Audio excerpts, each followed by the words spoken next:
and sex addiction treatment. Joe Kort has already talked a little bit about it. I know both of you have good opinions about it, and I'm looking forward to a professional conversation about this to enlighten us. So we have around 45 minutes.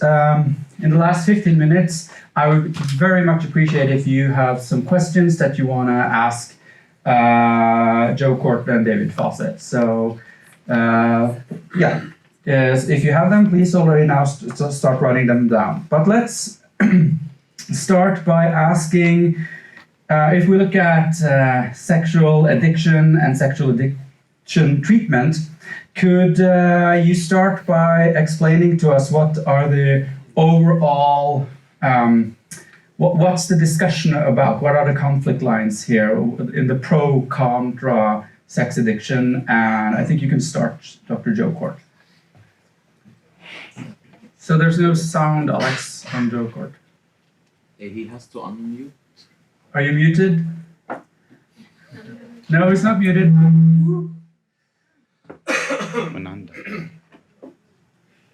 Testing. I can hear you, Joe. Yeah. I can hear you as well, but could you turn up the sound a bit?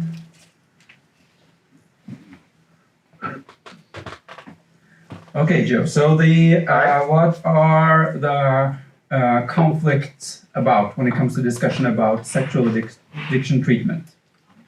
You mean what am I at odds with, or how do they perform it? No, yeah, and just give us an introduction of the discussion. Yeah.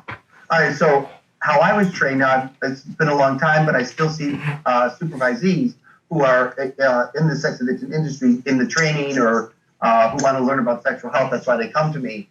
It's basically you're targeting a behavior that the person has done. So, sadly, what ends up happening when it's a mixed sex couple, male, female, the wife is upset with the partner and she says, listen, you're either a pervert or a sex addict and I'm not staying married to a pervert, so you better get some help. So they identify him as a sex addict. He's willing to do that because he doesn't want to lose the marriage. It's almost like a little kindergarten student that has a note pinned to his shirt that says, Mommy wants you to hear everything that's wrong with me or what's happening for me. It's the same as happening in this couple. And then what happened to him is his behavior would be pathologized. It wouldn't try to be understood. If they would at least go into their backgrounds, into trauma and history to see what contributed to it. But from a pathological lens, they would send him to 12-step groups, regardless of whether it was supposed to work or not, and basically say to him, if it's not working, it's you, not that it's the program. And then give him some cognitive behavioral tools, which some are good and some are not. And also want to enforce a abstinence period, which I always thought was crazy, because if the person could do any form of abstinence, they wouldn't be coming to treatment. They would be able to do it on their own. So that's always been a little crazy to me. And then sometimes put them in inpatient treatment if they were unable to stop the behavior. All right, thank you. And Fawcett, what are your take on this? I understand that you, as a part of treatment, can have a recommended period of abstination. Is this correct? Abstinence, yeah. Let me say, and I like Joe's characterization of some of this, but I think I was trained originally, as Joe is now, as a sex therapist, and then more recently as a sex addiction therapist, just to get the training. And I come, as you guys know, from my earlier talk, from kind of an addiction lens anyway, based on my own recovery from drug use. But I think where this applies is that I see certain behaviors that do become really out of control for people, where they can't control it. And there are certainly a number of partners, wives and husbands, who are traumatized by their partner's behavior. But so that is very often, I agree, that people seek help to get to the quiet things in the home front. But I do think there's a legitimate case to be made that for certain people, the behavior has gotten out of control. It's costing a lot of not only family life, but occupational things. There's a lot of distress. And so that addictive lens that looks at preoccupation and that out of control behavior and the social costs, I think is one that's very useful. like all addiction industries, I mean, the whole idea of industry is really a conflict of interest. I think we always have to beware of the true motives. But I think there is an argument to be made for helping people, a certain group of people anyway, who find that approach beneficial, and for whom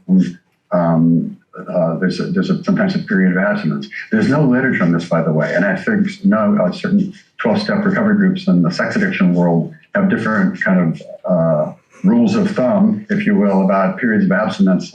And there's no real literature that says 90 days or 3 months or a year is magical. And I agree with Joe. If we're trying to really incorporate healthy sex and intimacy back in somebody's life, abstinence is probably not the way to do it. However, just as with, and my approach is more through the meth into the sex world, but meth, and I think by default almost sex and porn to some extent, reset that intensity so high and connect the two behaviors so strongly that I think it's really hard to just switch gears for people and go from kind of compulsive hyperactivity to normal. And I think so that's why I do recommend for some people, and it's negotiable. It's not, I don't prescribe a certain amount of time, but for certain people a period of time, just a way to kind of give their brains a chance to readjust back to normal.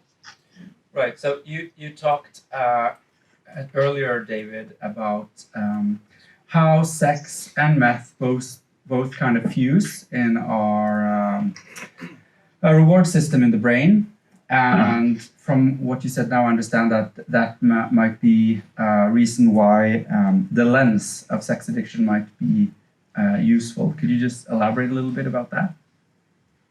Yeah, for sure. I think when we do these high dopamine reward activities like sex or porn or amphetamines for that matter, because of neuroplasticity, the brain kind of bundles those things all together. And so when that happens, that almost becomes hardwired in the brain over time, quite quickly with amphetamine users, actually in a period of years, as opposed to 20 years for an alcoholic. When that happens, if somebody says, okay, I can't deal with the chemicals anymore, I need to get abstinent from them, when they adopt that abstinence model for their drug use, then how do they reincorporate sexuality back in? Because obviously that's not the goal. The goal is to reincorporate it. And so I think that's where there's a real problem for people trying to separate when those behaviors have become so entangled that separating it out is useful. Frankly, too, by the way, when people stop using meth, very often, because those two things are so linked, they lose sexual interest for a while. So it's not even a problem for some people for 30 days or a couple months initially. Thank you. So, Dr. Kort, do I understand that you sometimes use abstinence as part of your treatment, or? I mean, I will talk about it as a good suggestion, but I don't require it. And if they don't do it, I don't shame them. I try to take away their shame. I say to them, listen, you came to me because you couldn't stop. So ideally, what David's saying is accurate. I'd love to see you, maybe take a moment. You still masturbate, but you don't watch porn for a while. You still have sex with your wife, but you don't self-pleasure. Like, what are some things you can refrain from, if not the whole thing? Right, but you identify as a problem that it's the reason why they come to you is that they have problems with abstaining. You want to say something more about that? They do. And so I would sort of want to piggyback on something David said, and I think we're such a good team, really, because we think alike, we think similarly, but maybe say it differently.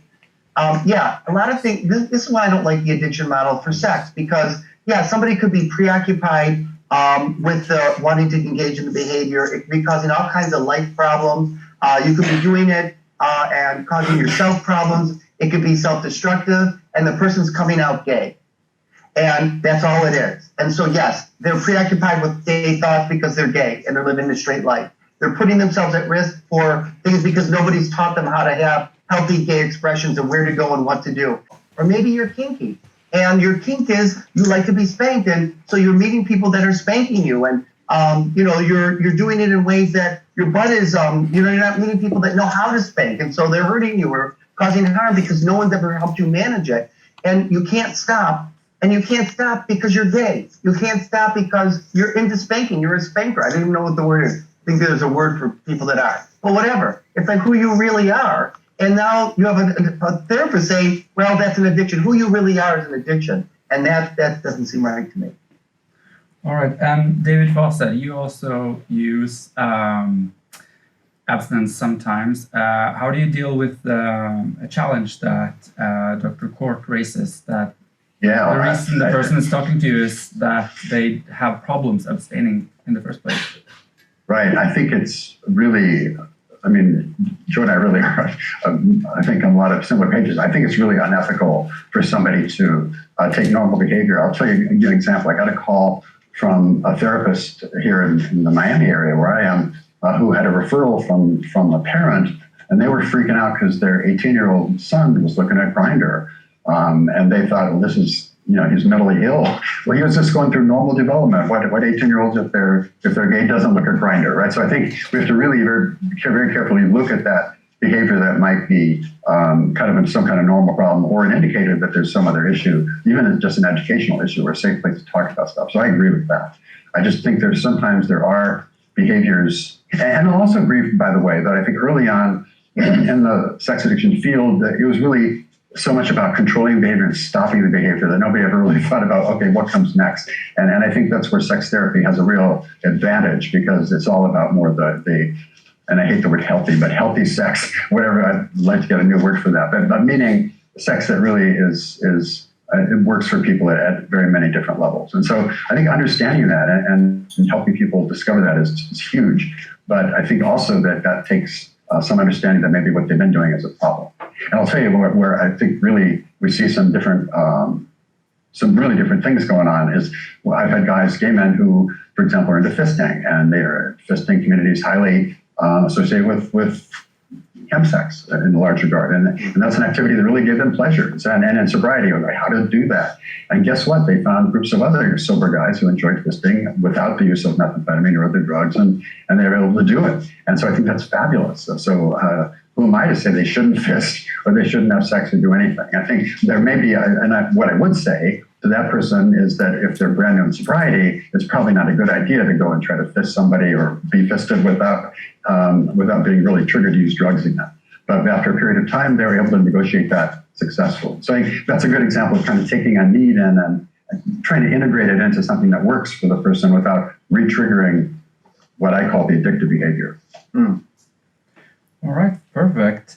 So, Kort, you mentioned it earlier that you compare sex addiction treatment with conversion therapy. Could you elaborate? Yeah, so I think when a client comes in and you say to them, since you got in trouble or you're compulsive around this sexual behavior, whatever that is, see, sex addiction doesn't understand that we have an erotic orientation in addition to a sexual orientation. So the things that get me up are the things that get me up. And if you try to tell me that I can't fantasize or engage safely or entertain this part of myself, and then I have to find another way, so then you end up seeing, this is what I used to see all the time, guys would have erectile disappointment. We don't call it dysfunction anymore. Erectile disappointment. Or they wouldn't be turned on, or their sex drive would go away, or there would be problems in the relationship because you took them away and you moved them away from their erotic orientation. I just think that's conversion therapy. That's what we do to gays and lesbians, is we put them in treatment centers. We still do this today with teenagers and say, you can't be attracted to the same sex, so we're going to train you to be attracted to another sex. Ridiculous. All right, thank you. Fawcett, you already mentioned a little bit that you wouldn't tell the patient to stop the sexual behavior necessarily. So I really, as you in many ways agree. Do you have any more comments to what Dr. Kort said? Yeah, I mean, I think, of course, from my point of view, any kind of conversion therapy is reprehensible and unethical, and in not enough places in the United States illegal. There's a lot of places where it can still be done, but it's very harmful, obviously. And so I think, I agree with maybe Joe's, a description of arousal templates or erotic attractions and what we're oriented toward. And I do think that's kind of immovable and unchangeable. And I think that's one of the really painful spots for people. If there's something that's highly erotic for them that has become kind of polluted, if you will, by that crossover into kind of addictive behavior. So what do we do with that?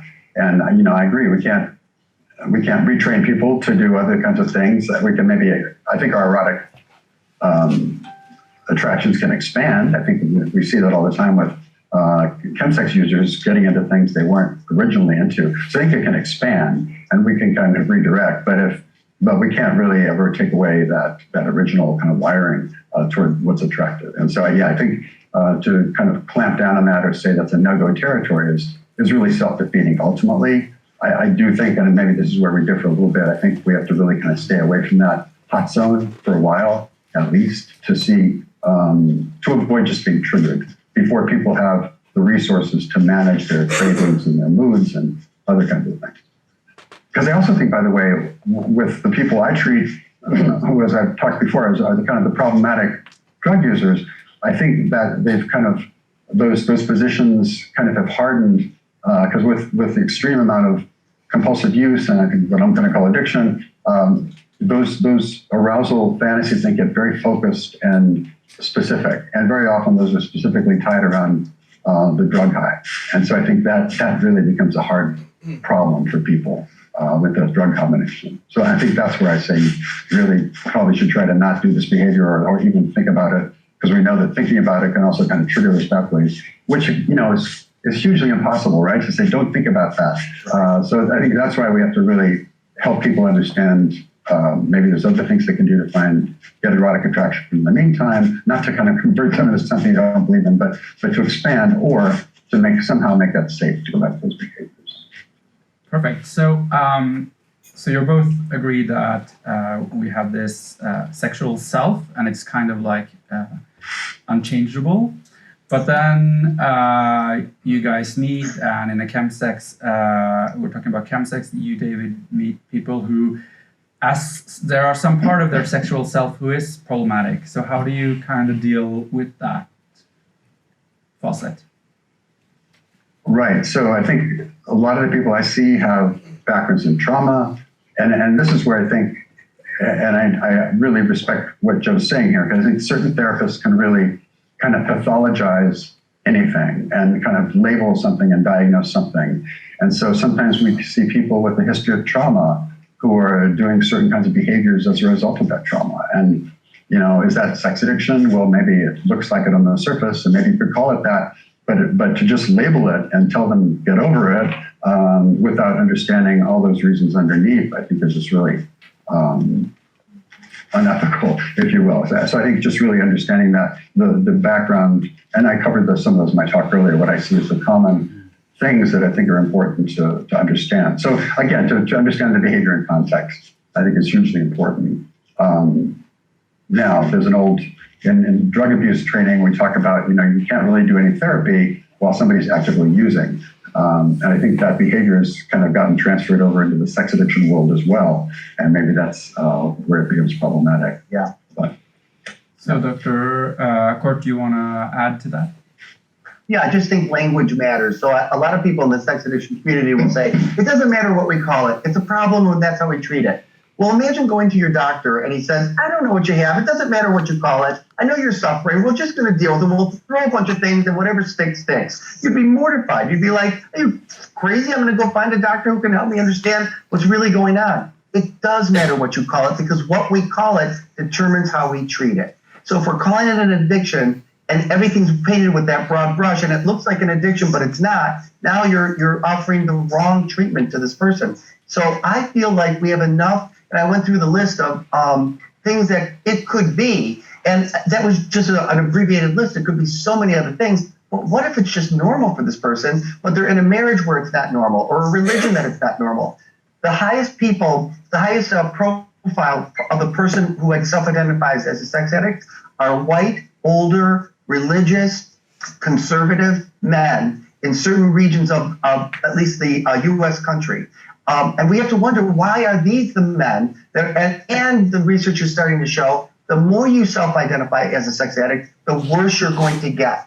So you're putting yourself at war with your sexuality, and you're going to lose. Just like that quote I said earlier. And my goal isn't to put people at war. My goal is, let's help you be friends with this part of yourself. Let's help you understand it, like internal family systems. How can we help you understand this is a part of you? So that's the other thing in the sex addiction community I don't like. This isn't a part of me. This is my addict.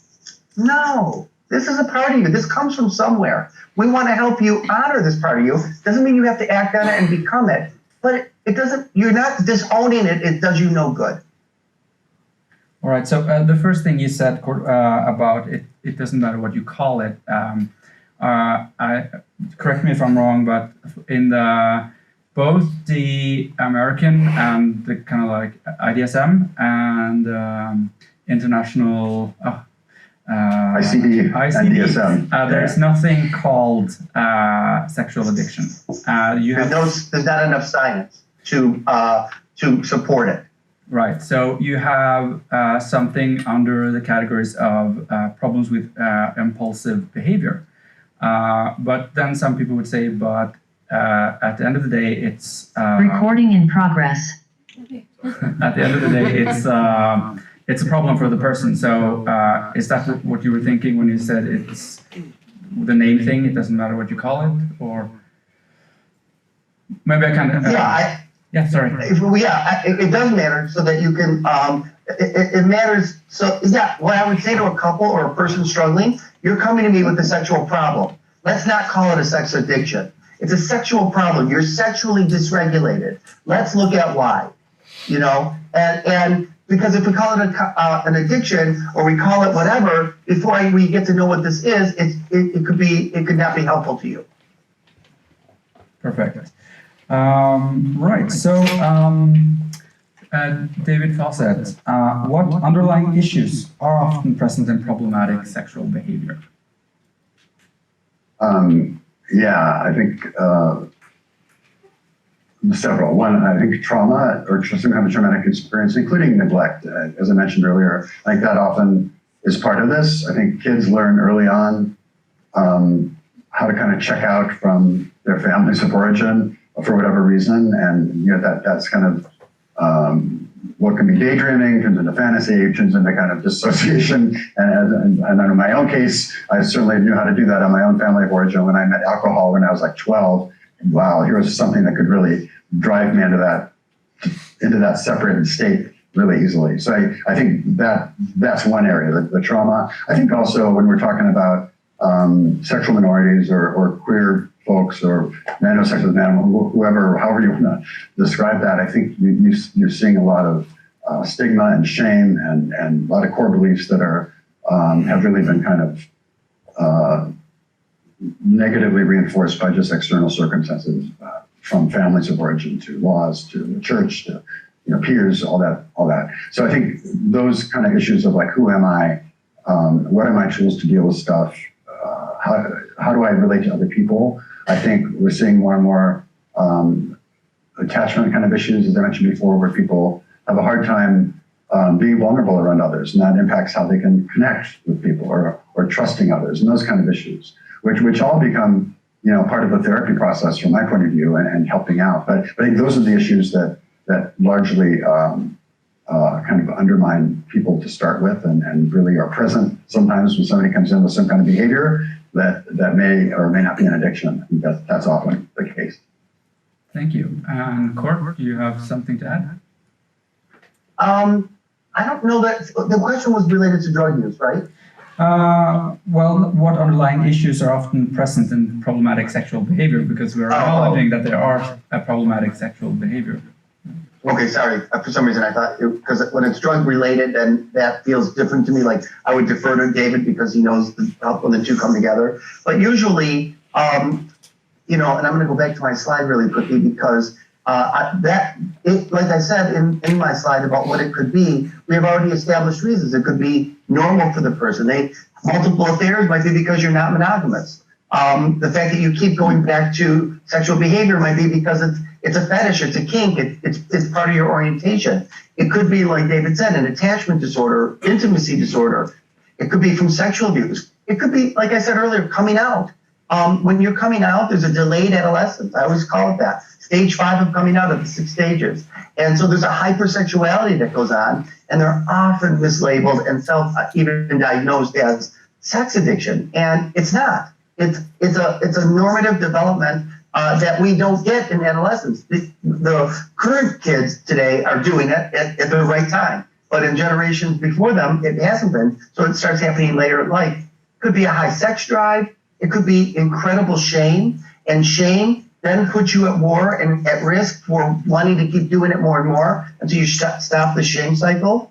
It could be that you only can regulate yourself sexually because that's how you learn to regulate yourself in a family. And I love what you added, David, neglect. It's so underrated. It's so underrated that we always look for abuse. What did happen? What was said? What did occur? But sometimes worse is what wasn't said, what wasn't done, the lack of, that kind of neglect, the benign neglect. That takes longer for a client to deal with because it's an invisible man in the room. And so out of control sexual behavior is a way of feeling connected, but it's a pseudo connection, empty calories. There's nothing there, but it feels like you have something because you're engaged in that kind of behavior. Perfect, thank you. So the audience, the people in the treatment field, meeting patients who have a sexuality and maybe have some issues around sexuality. Do you have anything you want to ask these two experts of ours? Now's your chance. Luca, you're sitting back there. Do you have anything?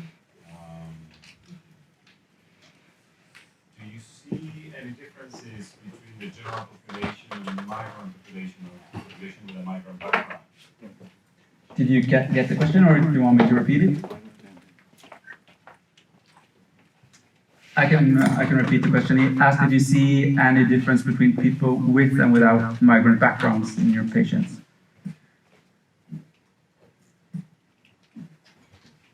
Is it addressed to one of us or? Both of you. Start, Fawcett. Oh, I thought you were talking to them. Okay, so in terms of seeing people with migrant backgrounds, in my practice, I think it's starting to happen more and more. I'm in South Florida, in Miami area, and we have 60% people speak Spanish as their first language. And so there's a number of cultural issues that start to connect. What I'm seeing now mostly, I would say, are people who are first generation. They might have been born elsewhere and come here as young children, but it's also, I think, a special set of psychosocial factors in that they become kind of the translators for their parents, who often don't learn English. And if it gets very complicated, we talked, I mentioned quickly earlier this morning about ACEs, the adverse childhood experiences, and that kind of just unusual family structure like that, represented by that language issue, is just one thing like that can just make things different. But anyway, in short, I do see some, but mostly first generation people, and I think that adds a little bit, even more sometimes in my experience, a little bit more of a layer of secrecy around some of these behaviors, makes it a little more complicated to trust. Thank you. And Kort? That's a really good question. So I live in Detroit, Michigan, and we have a high population of Middle Eastern. We have a high population of Black, and more and more increase of Asian Americans here.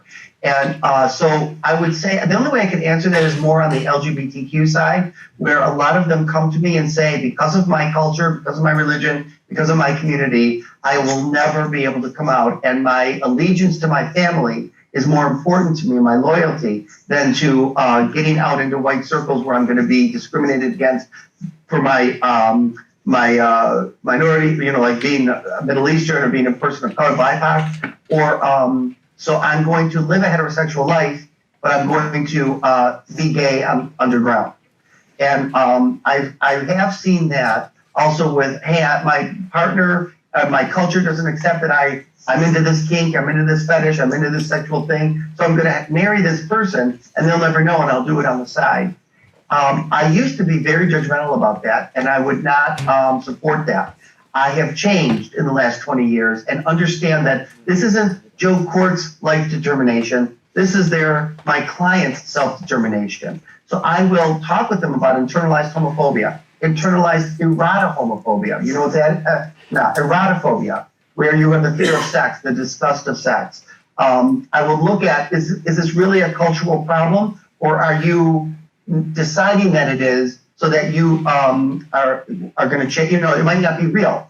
I just rule all that out. How might this end? What if your partner that you end up being with finds out in the end? We do all that kind of work. And in the end, after all that work, if they say, yeah, I'm still going to get heterosexually married, or I'm still going to closet myself and do it on the side, I support that because that's their life decision, not mine. Thank you. You were nodding. Fawcett, do you want to add something? Yeah, I think I too have become, I think, a little less rigid maybe over circumstances like that. I kind of understand and support people where they're at, which is kind of the essence of a lot of our training is like support the client where they're at. And they're in that situation. I understand that. I kind of see a little bit of that with guys moving to where I am who made those decisions, people in their 50s and 60s who got married because they should and had kids because they should, and now 20 years, their kids have gone off to university and now they're going to come out, and they have this candy store phenomenon where the kind of hyperactivity Joe talked about in that fifth developmental stage. And so I think we see that too. So that's kind of a cultural aspect as well. But I think just really it's helpful to help people get through that behavior. I just from my point of view, I see so many pitfalls where people can get in trouble if with the behaviors getting out of control if they're not careful. And so I really trying to helping maneuver people through that process is important. But starting where they're at is critical in my opinion. Mm-hmm. Thank you. Are there any more questions from the audience? I have a question. Yes, please. For both of you. You can use this one. Oh, thanks. For both David Fawcett and Joe Kort. I was wondering if we see chemsex as a traumatic experience. So before that, we are not talking about any trauma at all, any known trauma at all. I assume that you have clients from different age groups, from young until older. Would the approach of guys who can refer to a sex life before chemsex, would the approach be different than if we talk about guys whose first experience is sex under the influence of whatever drug? Could you enlighten us a bit about that? Yeah, that's really hard. I'm going to tell you that I don't see a lot of these kind of clients, but my thinking is if their first experience was with drugs, chemsex, and that becomes their erotic orientation, you're kind of saying, like an imprint. Is that what you're asking? And then what do I do with that, or how do I help them with that? Yeah, please. I mean, it depends on how dangerous it was, that whatever that was that they were doing. So obviously if it's not a problem for any of us as therapists, I wouldn't pathologize it. But if I don't know, I guess I'm not good at answering this because I probably would refer him out. Not because I'm judgmental about what happened, but I don't know enough about it. And as I've gotten older as a therapist, I feel like it's just unethical. If I'm not trained in chemsex, then how would I know how to help this person? I may have him see David and me together, right? Or somebody like David who understands that kind of thing. But I would help him get rid of the shame. I would help him understand this is just an erotic fantasy. It's unfortunate that it got attached to and strengthened by chemsex, but how can we either make it work or, like David said, add to your sexual repertoire? You can always do that. And it may be there are some people for whom what they want to do is so dangerous that they do have to have like a form of conversion therapy. In other words, they'll never be able to do that action because it will always be. So like I would say, I have clients that are only attracted to narcissists. They were raised by narcissists, and that's who gets them going. That they fall in love over and over. Sorry, if you want a bad life, then marry a narcissist. But if you want a good life, you're going to have to change your love map, and you won't change it, but you're going to have to go around it and meet somebody that has some narcissistic qualities, but not all. So in other words, there are people for whom they have to move away from their erotic orientation and their own love maps. Thank you, Kort. And Fawcett, please, if you have something to add.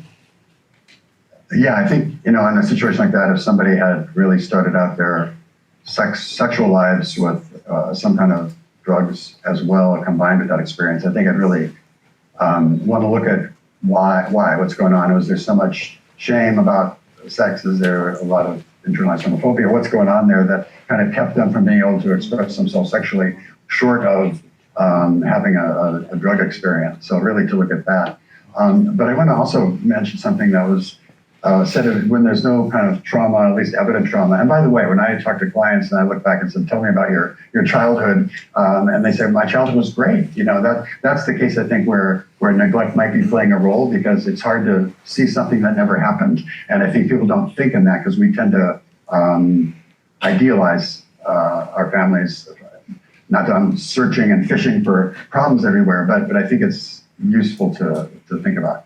But anyway, I think sometimes there are people maybe with minimal trauma that find their way into some use. But what I have seen with meth particularly is that the experience of chemsex and really the kind of high intensity, high risk portions of that, I have seen result in some what I would call trauma, whether it relates to PTSD or not. But I think there's certainly traumatic experiences with guys who are face to face with a gun multiple times, or have been raped or sexually assaulted under the influence of G, or those kind of things. Things happen, right? People do things. Plus, the other source, I think, of somewhat traumatic experience that could happen as a result of chemsex itself is just some of the fantasies as we get in search of that really high dopamine intensity. Some of the sexual erotic fantasies get really dark, and I think sometimes I've had guys get into recovery and say, wow, where did that come from? Like, who is that guy? Because that doesn't meet any of my kind of moral standards for my own behavior. Now, I'm not talking about anybody else's making that judgment, but so people get disturbed by what just happened. Yeah. Let me say one thing that I do want to say, that I don't know if it would go with chemsex. So David, you could tell me what you think. But I do know that even when things come from trauma, so I talked about that guy that he had a diaper over his face and his sister masturbated him and stuck pins in him, and now he's compulsively going to nurseries after hours. He doesn't want to touch children. He just wants the soiled diaper. He's putting it over his head. Well, of course, he's putting himself at risk for legal consequences. Who's going to believe he's not there to possibly find a child? Secondly, he would get rosacea on his face, so he had some physical manifestations of a soiled diaper from another person. But when we did the work around, group therapy, individual therapy, couples therapy, whatever, that imprint of what happened to him doesn't go away. So I help him manage what would be now putting a soiled diaper, but it might not be, it won't be from a nursery anymore. It might be diaper play. He might meet a partner who's interested in diaper play. And a lot of therapists say, no, that's not healing. Now you're getting him used to his trauma. No, we have no research on that. What you do, if you keep telling a client, yes, this came from trauma, and now you're trying to enjoy it, you're always going to be pathologized. Well, you have a client for life. Good for you. Now you've got a retirement plan. That's not helpful to the client. The client deserves to say, you know what, yeah, this did happen to me at an early time or through chemsex, and now it is part of my erotic orientation. Can I make it work? Because it's not going away. So sometimes you work around it, and sometimes you make it work in a consensual, agreed upon way. So, Fawcett, do you have an example from chemsex where this would be kind of like applicable, working around it, as Kort say? I mentioned, I think earlier in my talk about my client who enjoyed fisting and how that was all tied up with chemsex for him and a lot of drug behaviors. And in sobriety, when he realized he couldn't keep up that behavior, he gave up the meth and the other chemicals, but he somehow managed to reintegrate fisting in a way that works for him. And that's great. And he found not only by himself, but he found in the spirit of like the power of connection, I think in recovery, he found other guys that like to do that as well.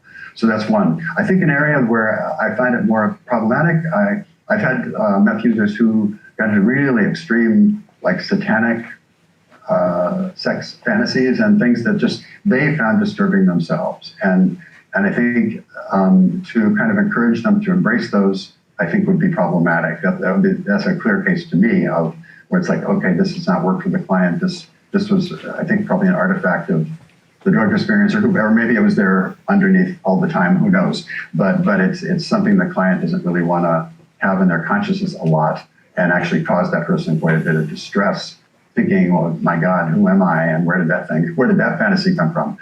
So just processing that, and I think just to highlight what Joe's mentioned several times, I think I want to just say too, the shame reduction piece.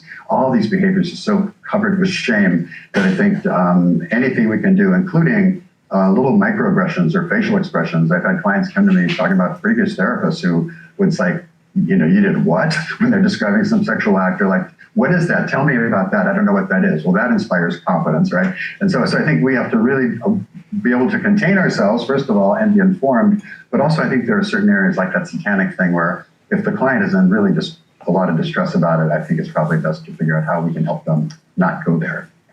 Can I ask a question to you, David? A real question. All right, so let me ask you, because I have had some clients that have talked about doing crystal meth and then the satanic thing. It's very scary. It would be scary to me, too, if that were to end up happening. Anyways, would you, I understand that they're like, oh, I don't want this. But, you know, there are fetish, like on FetLife.com, right? They have satanic fantasies, and there are support and groups that are like, hey, we get into this and we play with the satanic fantasies. Would you ever be open to that with the client or consider that? If I thought the client would, I could certainly offer that to the client. I think most times the client, that's like so far away from where they want to go with it. But I think, yeah, if that's actually if that's the way they could kind of start to live with that and embrace that and see that as a positive, I'd be absolutely open to that. It's just most of the time, if I'm kind of starting where the client's at, they're often saying, whoa, this is really not where I want to go. But I think that's actually something to always explore, because I think oftentimes people don't have an understanding of what their options are. And so that's maybe something to throw out there too, which is actually very helpful. Because that's what I do. Like I might say, I get that, and we may never go there. This may be where you stay. But everybody, when they first have a fantasy, they're like, where the hell did that come from? That's not me. I don't want that. And then eventually they're like, oh, wait a minute, I kind of get off on it. So I might say that to the client, but I wondered if you would and if it would be not helpful. And I would say, I'm not trying to push them in that way. No, but I think that's a great idea, just to give people options. And again, that's what does that do? It helps reduce shame and stigma, right? When we say, okay, this is an option. I like that. Perfect. So we are sadly out of time, but I think ending it around meeting the patient where they're at and not shaming is a great way of ending this conversation, which was very interesting for me. I hope it was interesting for you. So please give both of these lovely guys a round of applause. Thank you very much for attending and contributing to our conference. It really means a lot to us. So thank you, guys. Thank you. It was great to do. And hopefully, if you like this, you'll fly us out next year. Yes, next time you're physically here. Joe, I like that. Let's do that. All right, ciao. Take care, guys.